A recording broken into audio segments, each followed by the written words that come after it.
sejahtera untuk kita semua. Yang saya hormati Bapak Gunawan MPD, yang saya hormati Ibu Sahma, yang saya hormati Bapak Ibu Guru SMP Negeri 1 Ayam Gas.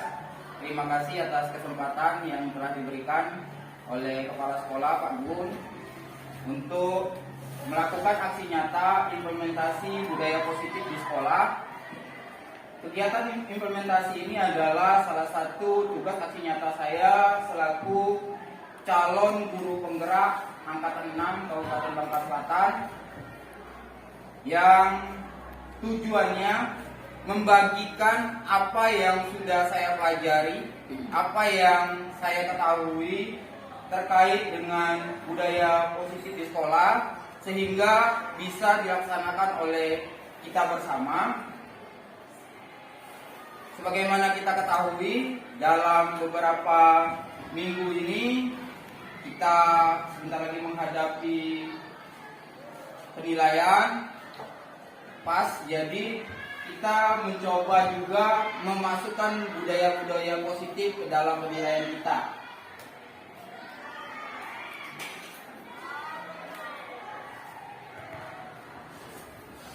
Sebelum kita membahas ke budaya positif, kita perlu mengetahui dulu filosofi pendidikan yang disampaikan oleh Bapak Pendidikan, yaitu Ki Hajar Dewantara. Beliau menyampaikan pendidikan itu yang pertama adalah bersifat berpusat pada murid.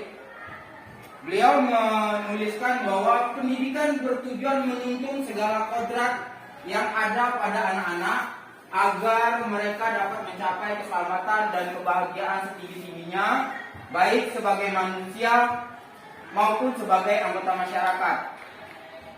Kemudian kodrat yang akan kita tuntun adalah kodrat alamiah, karena kita menyadari setiap murid merupakan individu yang unik, memiliki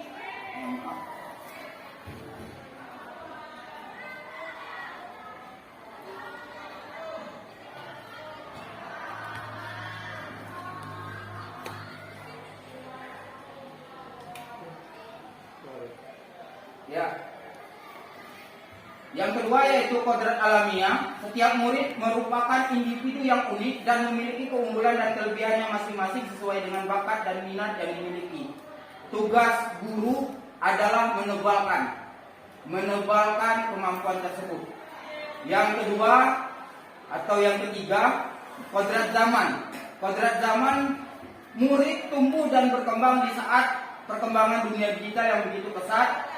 Sebaiknya pengetahuan dan keterampilan diberikan guru kepada murid mengadaptasi perkembangan zaman. Izin menyampaikan,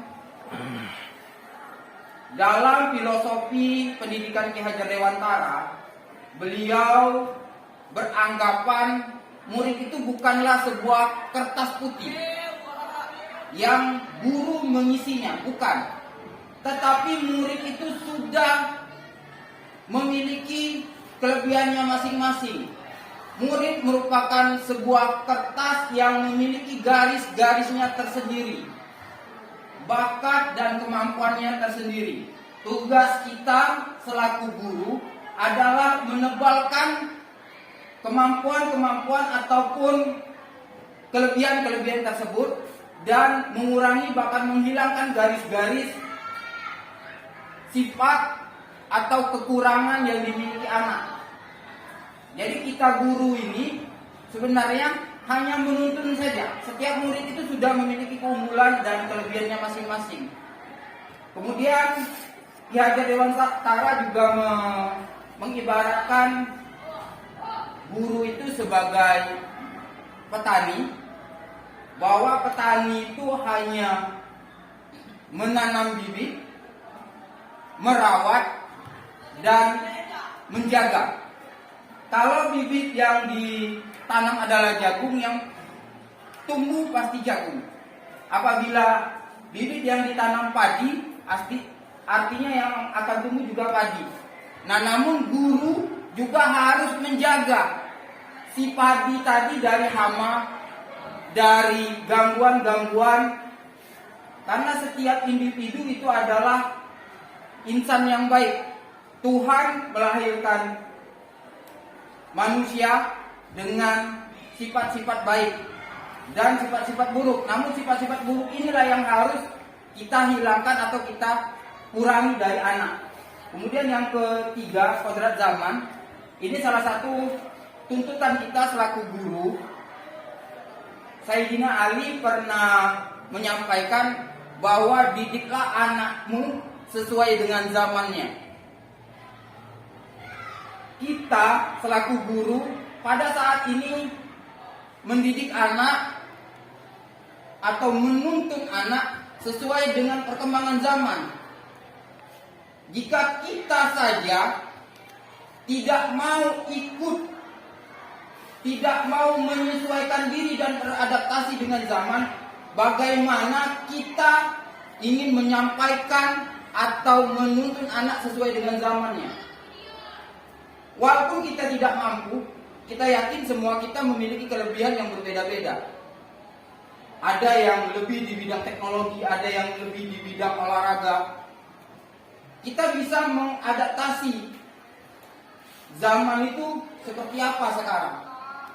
Sehingga pendidikan yang kita berikan bukan hanya semata-mata mempersiapkan anak sebatas di dalam ruang kelas. Jauh lebih dari itu, pendidikan tujuannya adalah mempersiapkan siswa 5, 10, 20 tahun yang akan datang. Jadi ini perlu kita tanamkan terlebih dahulu dan kita sadari filosofi Ki Hajar Dewantara. Kemudian saya sedikit bertanya. Kita ketika masih sekolah, adakah sosok guru yang menyebabkan kita menjadi sekarang? Ada. Kalau Bu Novita disampaikan pendapatnya. Ya. Selama saya SMA itu ada salah satu guru laki-laki yang mengajarkan saya bahwa meninggalkan sholat itu hukumnya bagi seorang muslim sangat-sangat tidak diperbolehkan. Jadi ketika beliau mengatakan itu, beliau juga memberikan efek sampingnya. Ketika kita di dalam kubur, maka ada ular, ada malaikat yang ketika bertanya itu menekikkan telinga kita, sehingga menyebabkan saya, alhamdulillah sampai saat ini tidak pernah meninggalkan sholat meski dalam keadaan sakit, seperti itu. Terima kasih Bu Novita atas pendapatnya.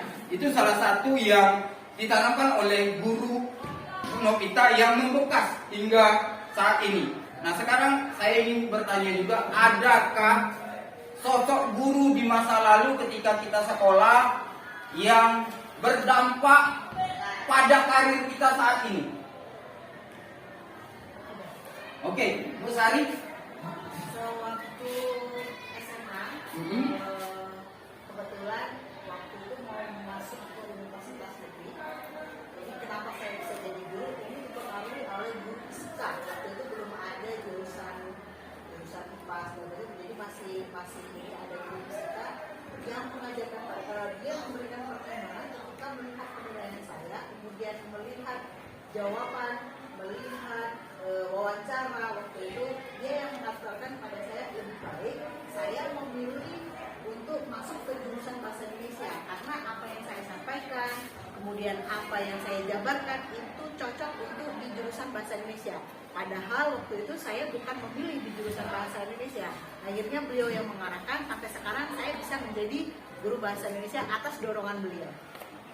Terima kasih Bu Sari atas pendapatnya.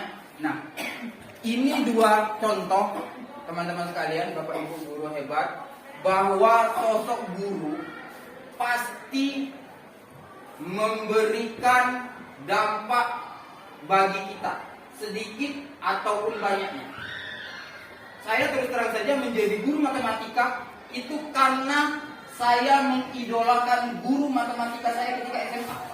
Cara menyampaikan, cara memberikan cara cepat, sehingga saya berkeinginan menjadi sosok seperti beliau. Nah, hal ini perlu kita pahami sama-sama, bahwa kita hadir di depan kelas itu bukan hanya menyampaikan ilmu saja. Sosok kita ini menjadi teladan bagi mereka sampai mereka mungkin nanti. Ki Hajar Dewantara memiliki trilogi pendidikan. Yang pertama, Ing Ngarso Sung Tulodo.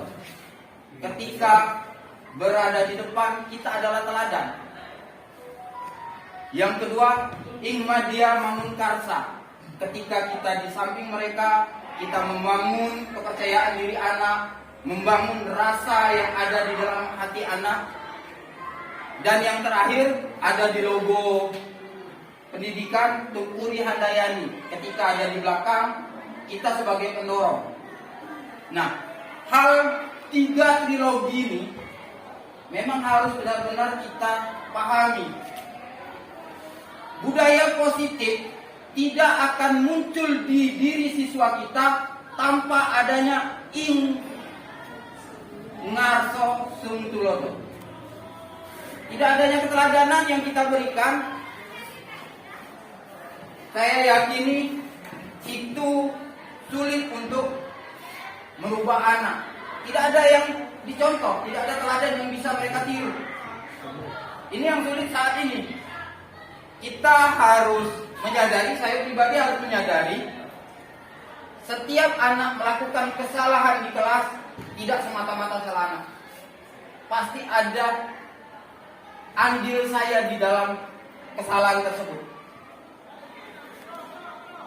Kita tidak boleh hanya menjudge, oh anak salah, anak terlambat, anak tidak menggunakan seragam. Silakan kita berkaca pada diri kita sendiri, mengintrospeksi diri kita sendiri. Saya yakin termasuk ke dalam pembelajaran Pak Gun, siswa terkadang berada di luar, itu murni salahnya saya. Saya tidak tegas terhadap kawan-kawan guru. Coba kalau saya tegas, Bapak Ibu yang sudah ada jam, mohon untuk ke kelasnya. Mungkin ketika bel sudah langsung aman. Itu murni kesalahan saya. Saya meyakini betul. Kenapa saya melakukan hal tersebut? Saya berkaca dan saya takut. Itu sebenarnya salah bagi saya. Saya ini takut dicap oleh kawan-kawan juga. Oh Pak Dedi ini sok-sokan. Oh Pak Dedi ini terlalu sok disiplin. Sok apa. Sehingga saya inginnya kesadarannya itu muncul sendiri di dalam diri guru. Awal-awal saya sering seperti Bu yang dilakukan Bu Oga tadi. Saya memerintah anak disuruh masuk agar mereka tidak berada di luar. Namun sekarang sudah saya tidak lakukan lagi. Saya berharap kesadaran pada diri anak maupun diri kita semua itu hadirnya dari diri masing-masing, bukan dari unsur eksternal. Ini nanti akan ada di pembahasan. Kita lanjutkan.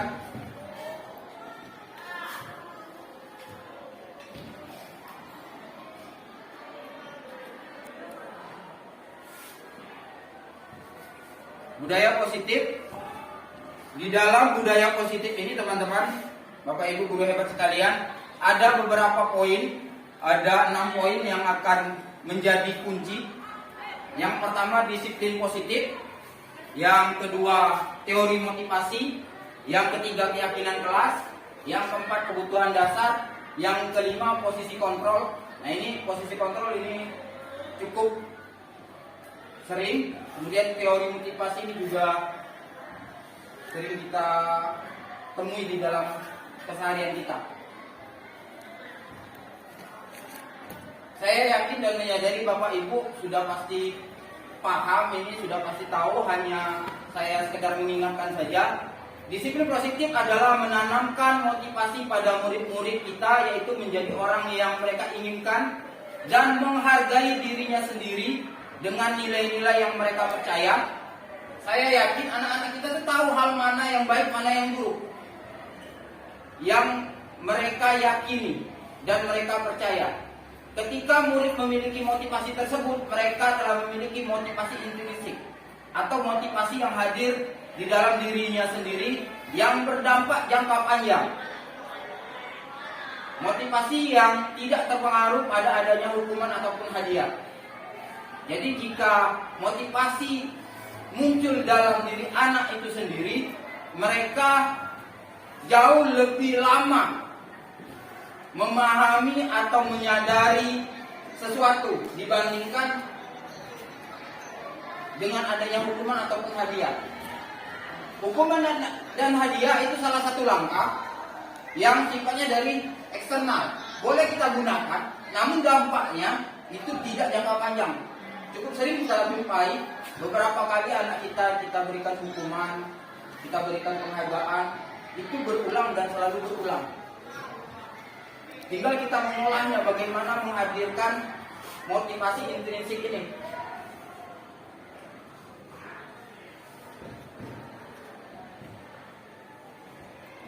Yang kedua, teori motivasi, hukuman dan penghargaan. Tindakan terhadap suatu pelanggaran pada umumnya berbentuk hukuman dan konsekuensi.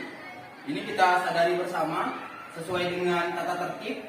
Kemudian tindakan terhadap prestasi ataupun hal baik biasanya diberikan penghargaan berupa hadiah, pengakuan atau imbalan. Tindakan yang demikian merupakan motivasi yang sifatnya eksternal atau ekstrinsik, yang muncul dari luar, yang sifatnya hanya sementara. Nah, ini yang perlu ditanamkan. Yang ketiga, keyakinan kelas. Kalau sebelumnya kita memahami atau sering melakukan kesepakatan kelas ataupun tata tertib. Nah, sekarang coba kita rubah dengan meminta anak itu sendiri membuat keyakinan di kelasnya.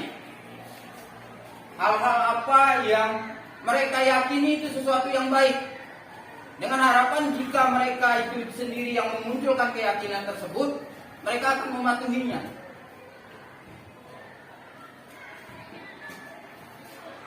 Yang keempat, kebutuhan dasar manusia.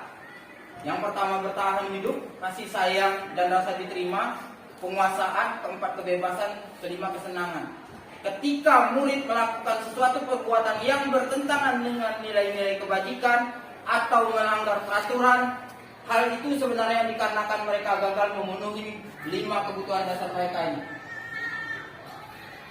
Kasih sayang kah? Atau kebebasan kah? Atau penguasaan kah? Yang kelima, 5 posisi kontrol. Posisi kontrol ada 5. Yang pertama, menghukum. Yang kedua, membuat rasa bersalah. Yang ketiga, teman. Yang keempat, pemantau. Yang kelima, yang paling tinggi yaitu jenjangnya, yaitu manajer. Penghukum kita tahu ya, memberikan hukuman. Pembuat rasa bersalah, teman. Biasanya ini kurang dihargai oleh anak. Kalau menjadi penghukum biasanya kita dibenci oleh anak. Pembuat rasa bersalah juga anak biasanya memiliki rasa dendam kepada kita. Rasa teman biasanya perbuatan mereka tersebut, apa sih yang mereka cari tersebut. Yang kedua, sisi yang kedua yaitu menanyakan keyakinan. Ketika mereka melakukan kesalahan, kita coba menanyakan nilai-nilai apa yang kita sepakati, kemudian nilai-nilai apa yang mereka langgar. Kamu ingin menjadi seperti apa? Segitiga yang ketiga atau sisi yang ketiga, menstabilkan identitas. Kita memberikan penguatan dengan mengatakan setiap orang pasti pernah melakukan kesalahan. Kamu bukan satu-satu orang yang melakukan kesalahan ini. Namun yang paling penting adalah bagaimana cara memperbaikinya. Ini salah satu yang kami terima atau kami peroleh materi tentang segitiga restitusi. Mungkin ini saja yang bisa saya sampaikan. Terima kasih atas perhatian Bapak Ibu. Saya akhiri dengan ucapan bila disabil haq, fastabiqul khairat. Wassalamualaikum warahmatullahi wabarakatuh. Jika ada yang ingin ditanyakan atau kita diskusikan, silakan Bapak Ibu. Oke, silakan Pak Adis. Tadi kan di sini kan ada murid mempunyai kelebihan matematika. Ya, Berarti kita di sini harus menebalkan. iya betul Pak. Berarti kalau kekurangannya, gimana Pak caranya Pak? Kalau Oke. kelebihan kita menebalkan. Berarti kalau kekurangannya, misalnya SMP kan pendidikan dasar, Iya, tapi pendidikan dasar kan, contohnya matematika ya. Ada siswa yang suka dan ada siswa yang tidak suka. iya betul. Kalau siswa yang suka menebalkan, Betul. nanti yang tidak suka bagaimana caranya Pak? Oke, terima kasih Pak Adis atas pertanyaannya. Bahwa setiap individu memiliki kelebihan dan keunggulannya masing-masing. Baik itu di bidang pelajaran, minat ataupun bakatnya. Terkait dengan pembelajaran matematika, kebetulan kita sama Pak Adis, kita sadari bahwa tidak semua anak itu menyukai matematika. Tidak semua anak menyukai matematika. Dan tidak semua anak mampu untuk mengikuti pembelajaran matematika. Baik, tidak hanya matematika, mungkin itu di pelajaran bahasa Inggris, mungkin itu di IPA. Namun karena struktur kurikulum kita adalah kita punya tujuan pembelajaran. Nah, kita tujuan pembelajaran itulah yang ingin kita capai. Kemudian dalam pembelajaran itu bisa kita gunakan materi ataupun pembelajaran berdiferensiasi. Apa itu pembelajaran berdiferensiasi? Pembelajaran yang menyesuaikan tujuan pembelajaran dengan kemampuan anak. Maksudnya seperti ini Bapak Ibu. Tujuan pembelajaran kita A. Kita memiliki siswa yang sedang, rendah, tinggi. Nah, penilaiannya tidak sama. Menggunakan penilaian berjenjang. Jadi kita tetap menebalkan, namun tidak setebal orang yang hobi matematika. Jadi ketika kita misal contoh dalam matematika itu kita ingin mengetahui anak tentang operasi bilangan bulan. Mungkin sebagian operasi bilangan bulan itu dia kelemahan dalam negatif. Nah, di negatif itu kita tebalkan bagian negatifnya. Jadi hal-hal yang perlu kita tebalkan kita pasti menyadarinya di kelas. Selaku guru kita sadar bahwa anak ini kurangnya di mana. Nah, hal-hal tersebutlah yang harus kita tebalkan dengan cara tidak memaksakan harus bisa, harus mampu secara keseluruhan. Ibaratnya kita belajar 100%, anak itu memahami sampai 50%, bagi yang kurang, itu kita sudah anggap tuntas. Karena kita sadar anak itu memang tidak mampu walaupun dipaksakan. 50% saja dia menguasai materi yang kita ajarkan, sudah kita anggap mampu, tuntas. Namun bagi yang kelebihan atau memiliki kemampuan lebih, jika dia hanya mencapai 50%, berarti mereka belum mampu. Karena kita sadar anak tersebut bisa lebih dari situ. Mungkin itu caranya Pak Adi. Ada lagi Bapak Ibu?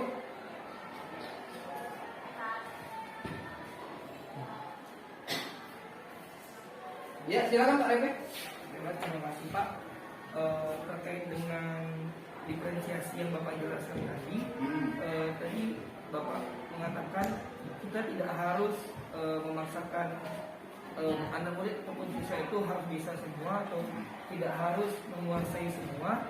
Kemudian bisa atau tidak kita tidak boleh menyamaratakan. Tapi Pak, menurut saya sendiri juga mungkin yang lain juga apa?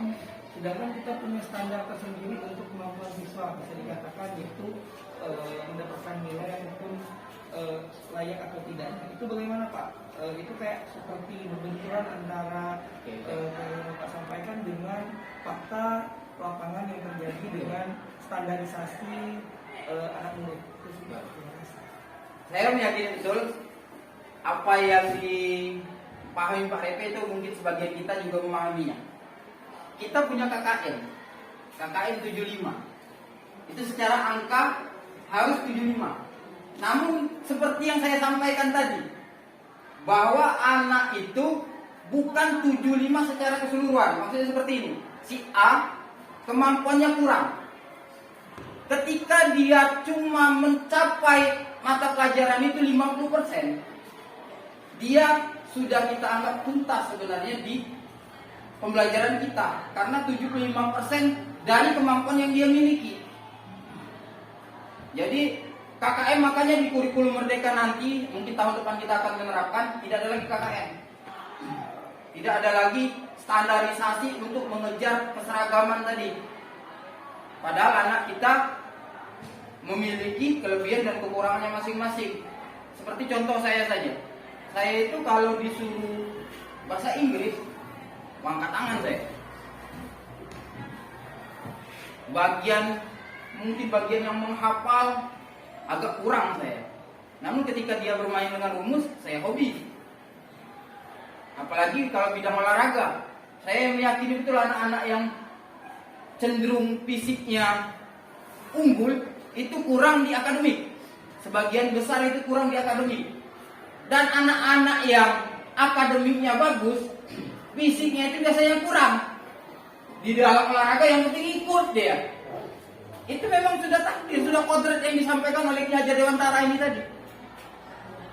Anak itu sudah lahir dengan kodratnya masing-masing. Jika kita memaksakan hal itu, sebenarnya sama saja dengan menentang ciptaan Tuhan. Anak itu sudah lahir dengan kemampuannya. Namun terkait dengan sikap, tindakan atau perbuatan, saya meyakini Tuhan itu menghadirkan orang dengan baik. Makanya hal-hal yang buruk harus dirubah, harus kita kurangi. Seperti yang melanggar tata tertib, tidak patuh dengan aturan. Itulah tadi fungsinya segitiga restitusi tadi. Kita validasi kesalahannya itu, kita tanyakan keyakinannya. Di beberapa kelas, di kelas 9, mungkin ini saya tidak tahu juga kenapa anak itu ketika pembelajaran ada sebagian mereka suka dengan cara yang berlebihan. Mungkin dia menyukai gurunya, namun ketika pembelajaran berlangsung mereka ribut. Sehingga ini tadi posisi kita itu masih dianggapnya teman oleh si murid tadi. Mereka menyukai kita, namun bukan menghargai kita. Maka terkadang mereka tidak hormat, kurang rasa percaya terhadap kita. Nah, ini menjadi PR kita sama-sama.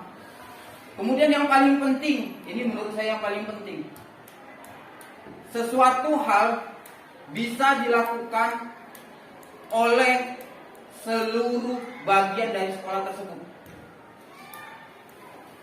Kalau hanya dilakukan oleh sebagian kecil, itu tidak akan bisa.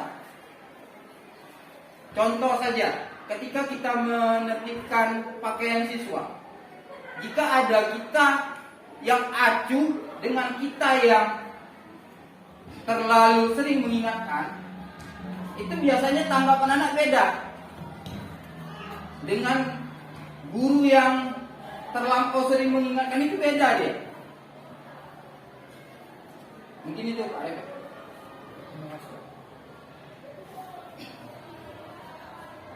Ada lagi Bapak Ibu?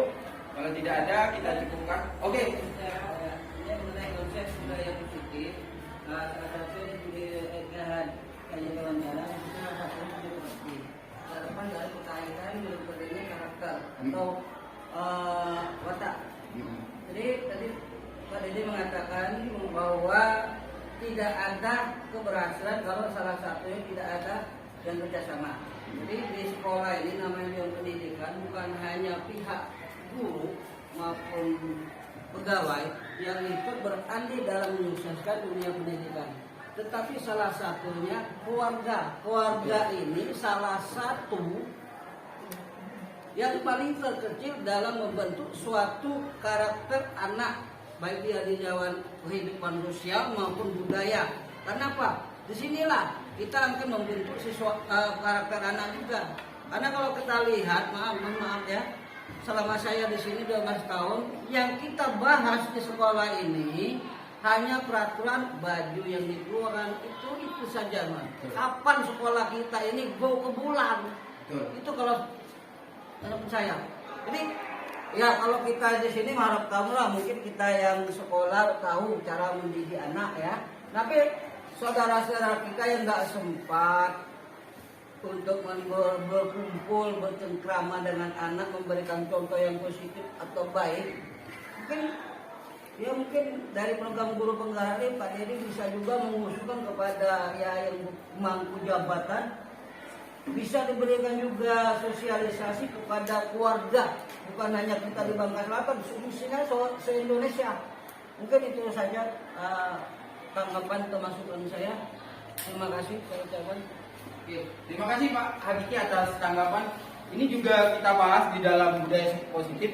Sebenarnya hal-hal yang muncul dalam budaya positif ini penekanannya bukan hanya semata-mata di kita, namun karena pembahasannya ini di internal sekolah, pembahasannya jadi hanya saya bahas ke sekolah. Budaya positif sebagaimana yang disampaikan oleh Pak Habiki betul sekali. Itu seluruh bagian dari anak, seluruh bagian yang berinteraksi dengan anak itu menjadi berpusat pada murid ini semua bagian. Guru, orang tua, lingkungan bermain. Ini harus bergerak serentak untuk mewujudkan anak yang mencapai keselamatan dan kebahagiaan yang setinggi-tingginya tersebut. Memang kita harus cukup sering seharusnya mengundang orang tua. Kita harus menyadari bahwa kita cukup kurang. Sebenarnya dengan orang tua itu bukan hanya ketika bagi rapor orang tua itu diundang, ketika pelulusan orang tua itu diundang, ketika anaknya bermasalah, bukan hanya itu, namun segala aspek yang ada di sekolah harusnya kita diskusikan dengan orang tua. Disitulah fungsinya komite sebenarnya.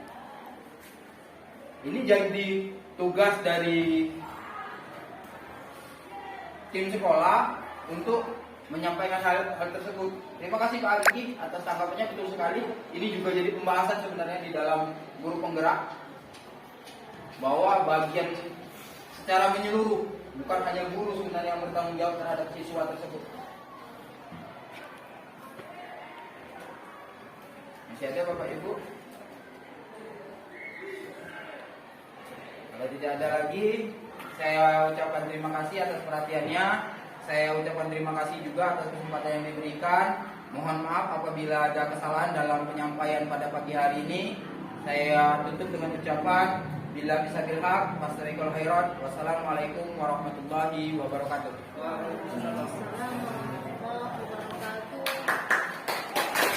Terima kasih Bapak Ibu. Selanjutnya sebenarnya bisa ngambil video ini, ngambil foto itu saja.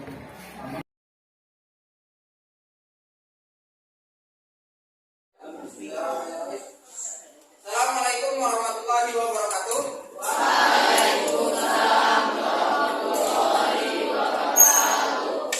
Selamat siang anak-anak. Pada siang hari ini kita akan berdiskusi mengenai keyakinan kelas. Kalau sebelumnya kalian meyakini atau ada yang namanya aturan kelas. Aturan kelas adalah peraturan yang muncul dari sekolah yang harus kalian patuhi. Nah, sekarang Bapak minta kalian menuliskan pada lembar yang sudah Bapak bagikan keyakinan kelas yang kalian yakini itu adalah hal-hal yang baik yang seharusnya dilakukan oleh siswa.